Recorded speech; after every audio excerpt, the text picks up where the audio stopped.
Hi, best ever listeners. Welcome to another episode of the Syndication School series, a free resource focused on the how-tos of apartment syndication.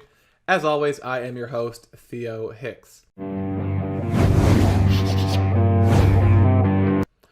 So each week we air 2 podcast episodes, now video episodes as well on YouTube, every Wednesday and Thursday, that are part of a larger series that focus on a specific aspect of the apartment syndication investment strategy. And for all of these series, we offer some sort of document or resource. So it would be a Microsoft Word document, an Excel template, a PowerPoint presentation template, something, a PDF, something for you to download for free that accompanies that series. All of these free documents, as well as the Syndication School series, can be found at syndicationschool.com. This episode is finally here. It's part 10 of the 10-part series entitled How to Asset Manage a Newly Acquired Apartment Syndication Deal.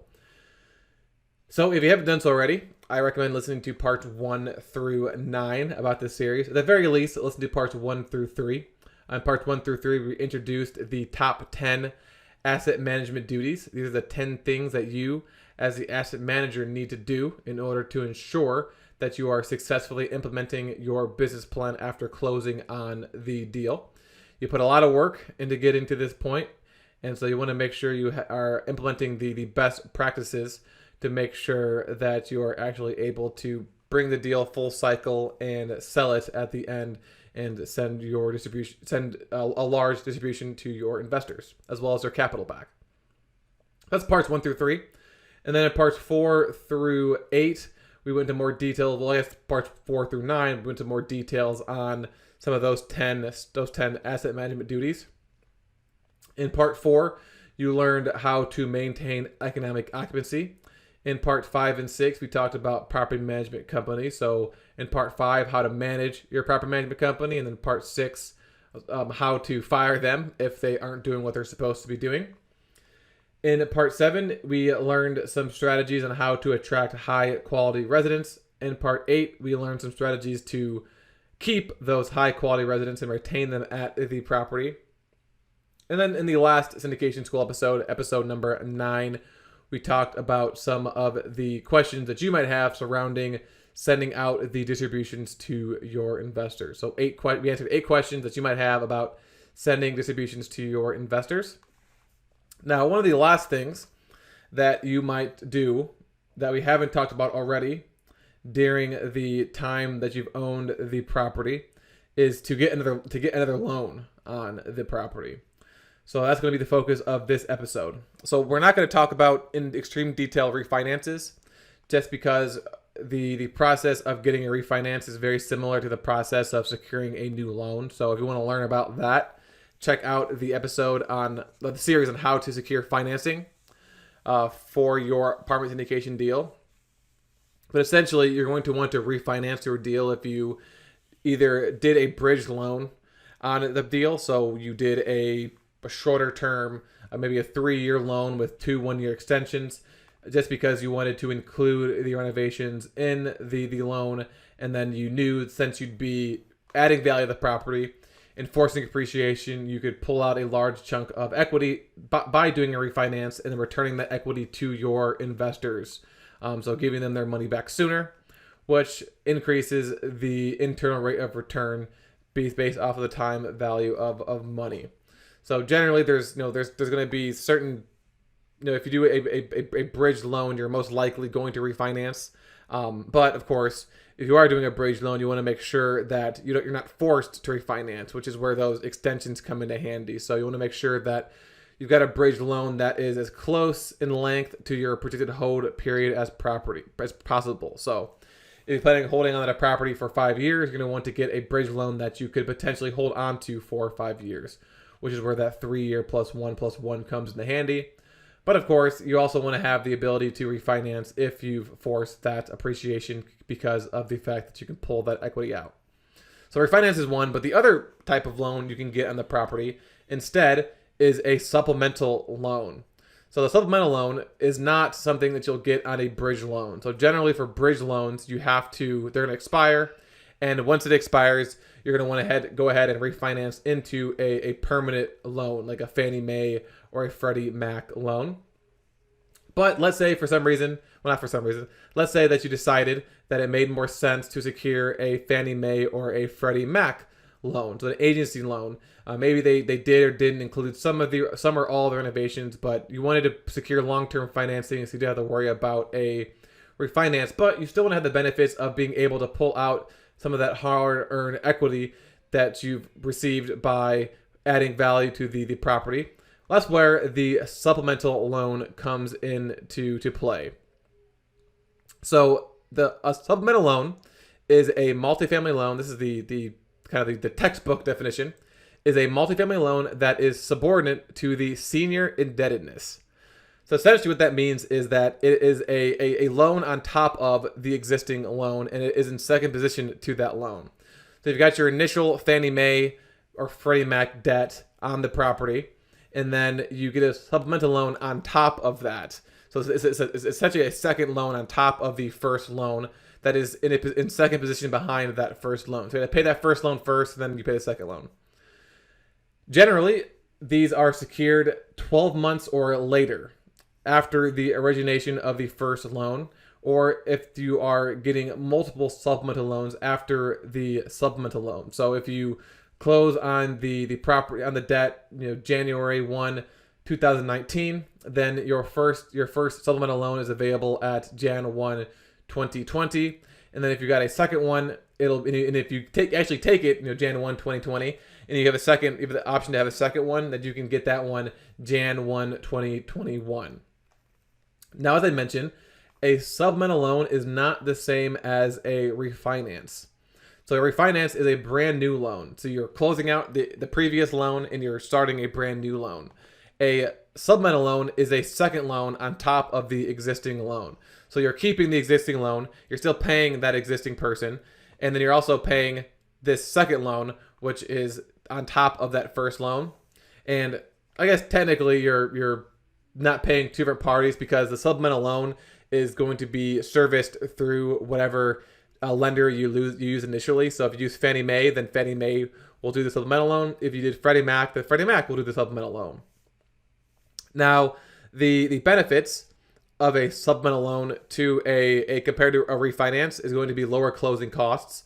So the costs of closing this smaller second loan with the same company is going to be a lot less than the costs of underwriting a brand new loan for the property. Also, there's certainty of execution, so you might not necessarily know if you can refinance and get that new loan, right?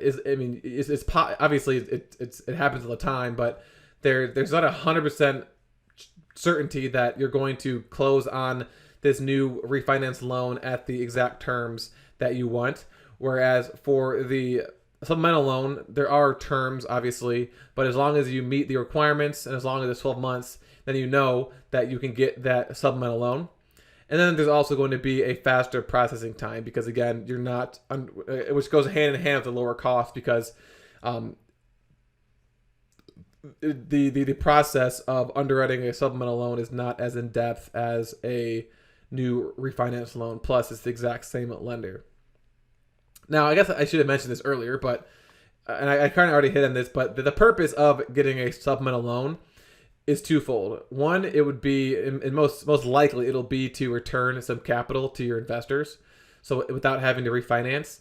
So you can pull out some equity and return that to your investors. Secondly, would be to cover any expense that you need to cover, right? Maybe you underestimated the amount of money that it would cost to fix up the property, or for some reason you need some money to invest back into the property, and a supplemental loan is a great way to get that capital without having to do a capital call. So as I mentioned, the supplemental loan will be secured through the same provider as the original loan. So if you went through Fannie Mae for your first loan, well, your supplemental loan will be through Fannie Mae, and same for Freddie Mac. Now, Freddie Mae and Fannie Mac are the main two ones we'll talk about, and they have some specific terms for their supplemental loans that I'm going to go over really quickly. And I'm only going to talk about, I'll differentiate between the two when there are differences, because they're pretty similar. So both the terms can be between 5 and 30 years. For Fannie Mae, the loan size is a minimum of $750,000, and the minimum for Freddie Mac is $1 million. So these are pretty big supplemental loans that you're doing on larger properties, right? So if your property is only worth $750,000, then you're most likely not going to be getting a supplemental loan or a Fannie Mae loan in general. Both can be amortized up to 30 years. Both expect to have an interest rate on that loan that's around 100 to 125 basis points above whatever the going market interest rate is. So 100 to 125 would be 1 to 1.25% higher. The LTV for Fannie Mae is up to 75%, and the LTV for Freddie Mac is up to 80%. So essentially, what that means is you've got a property that's worth, let's just use easy numbers, $100 million. Then Freddie Mac is willing to loan up to $80 million on that property, and Fannie Mae is willing to lend up to $75 million on that property. But that includes the original loan. So if you've got a Fannie Mae debt, and let's say you still owe $70 million, so you still hold debt worth of $70 million, then your supplemental loan can be up to $5 million. Or for Freddie Mac, it could be up to $10 million to equal that $80 million or that $75 million. So it's not like they're going to give you, 75% of the property value. It'll be, well, I guess technically they've already given you some money. It's just they'll give you more up to a certain percentage of the cost, which means that you need to have at least a certain amount of equity in the property at all times. Debt service coverage ratio for the Fannie Mae would be a minimum of 1.3 and 1.25 for Freddie Mac. And that is going to be, so if you're getting multiple supplemental loans, then it will include the previous supplemental loan as well when they're doing that debt service coverage ratio calculation. Both Fannie and Freddie Mac offer non-recourse with the standard carve-outs. The timing is 45 to 60 days within the application. And then the cost for Fannie Mae is about $10,000 application fee, 1% origination fee, and then between $8 to $12,000 in legal fees. The difference between Fannie Mae and Freddie Mac is that the application fee for Freddie Mac is a little bit higher at $15,000, and then they actually have another application fee, which is a greater of $2,000 or 0.1% of the loan amount. Plus, you've got the 1% origination fee and then the same $8,000 to $12,000 in legal fees. As I mentioned, typically you're going to take this capital and return it to your investors or use it to reinvest into the property. The last thing I want to talk about when it comes to supplemental loans is how you actually secure the thing logistically. So what specifically do you do once it's time to go out and secure that loan? So as I mentioned, you can request it after 12 months. So once your loan is seasoned for 12 months, you can start the process of applying for a supplemental loan. So you're going to reach out to whoever provided you with the original loan, whether the mortgage broker or you work directly with Fannie Mae or Freddie Mac. And you're going to ask them what they need in order to size out a supplemental loan. That is to determine how much money you can get from the supplemental loan.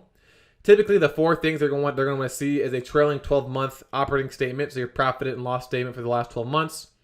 They're going to want the year-end operating statement for the most recent full year. They're going to want a copy of a current rent roll, and they're going to want a list of all of the capital expenditures that you've invested into the property since you bought it.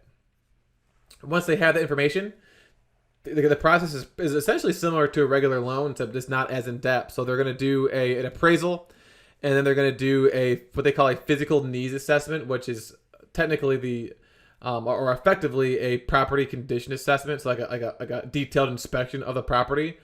And they're going to use that to essentially determine the value of the property, and then based off of whatever their loan requirements are, they can determine the size of the supplemental loan. Now, and at that point, you'll get the money.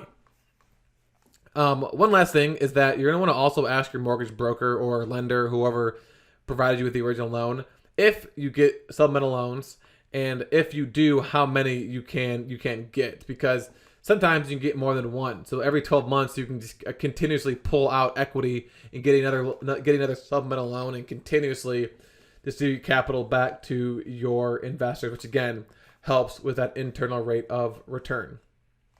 And that's it for the supplemental loan. And we also talked about the refinance as well. And that is it for this 10-part series, which is how to asset manage a newly acquired apartment syndication deal. Now, next week, we're going to, in a sense, conclude the apartment syndication cycle with the sale of your property.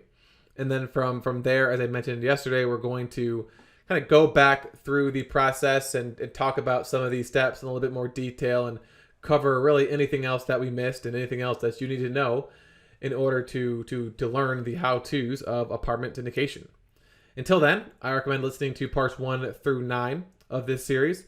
Listen to one of the other 19 syndication school series we've done thus far.